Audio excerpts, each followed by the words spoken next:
Now, the ruh is its own kind of intellect. The brain is its own kind of intellect. And we understand that because we all have a brain and we've been using it in school or been forced to use it. So we use it all the time. And business people have to use it, doctors have to use it, lawyers have to use it. Everybody has to use their brain all the time to do these things, right? And in life you have to analyze, problem identify, find solutions. But the ruh has a different kind of intellect. We'll call it a spiritual intellect. The Quran describes the ruh's intellect as the heart. The term in the Quran for the spiritual intellect is what? The heart. So when people don't use their spiritual intellect, Allah says, لَهُمْ قُلُوبٌ لَا يَفْقَهُونَ بِهَا. They have hearts they don't understand with them. Listen to this. They have hearts they don't understand with them. And someone who doesn't understand the difference between alam al-amr and alam al-khalq comes to me and says, Ustad, how come it says the heart thinks? The heart doesn't think, the brain thinks. The Quran is wrong about that, biologically speaking. Yes, Sylvester, you are right about that.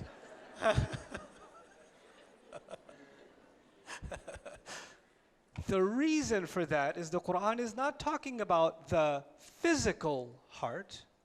It's talking about the spiritual intellect. And what word did Allah give to the spiritual intellect? Qalb. He gave it the meaning, the qalb.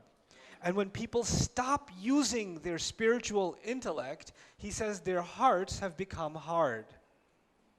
Or He says their hearts are covered, they're not using them.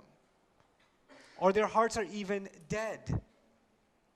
He even says, إِنَّ فِي ذَلِكَ لَذِكْرَ لِمَنْ كَانَ لَهُ قَلْبٌ. In this Quran, there's a real reminder for someone who actually has a heart. You could be like, but Ustad, everybody has a heart.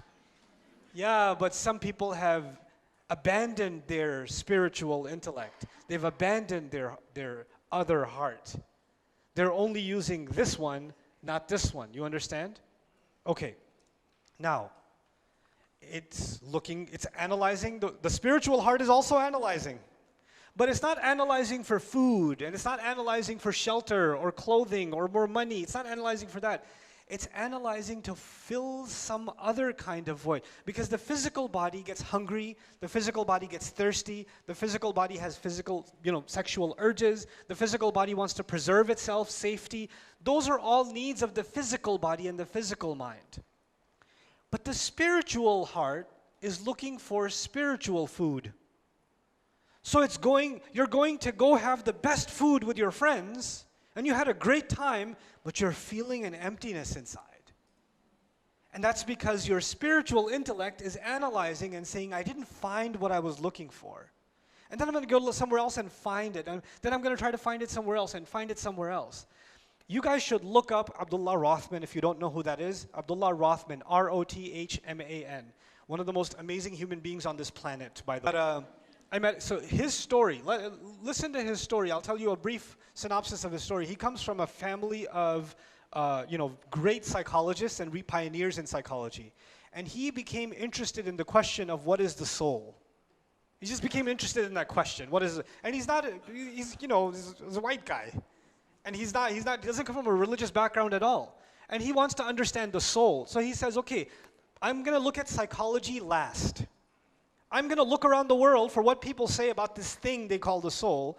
So he spends time in a Hindu temple, living with a pandit, dressing like them, eating like them, like the whole 9 yards for a while, a year or more. Then he goes to some shaman in Jamaica and lives in the woods and fishes with a spear and lives among them. Then he spends time in like a Jewish seminary, and he spends time in the church, and he all over. Like, he didn't just go study this stuff. He wanted to get into their spiritual practices, their culture, wanted to understand it from the inside. And he was kind of all done with everything, and he came back to do his master's in psychology.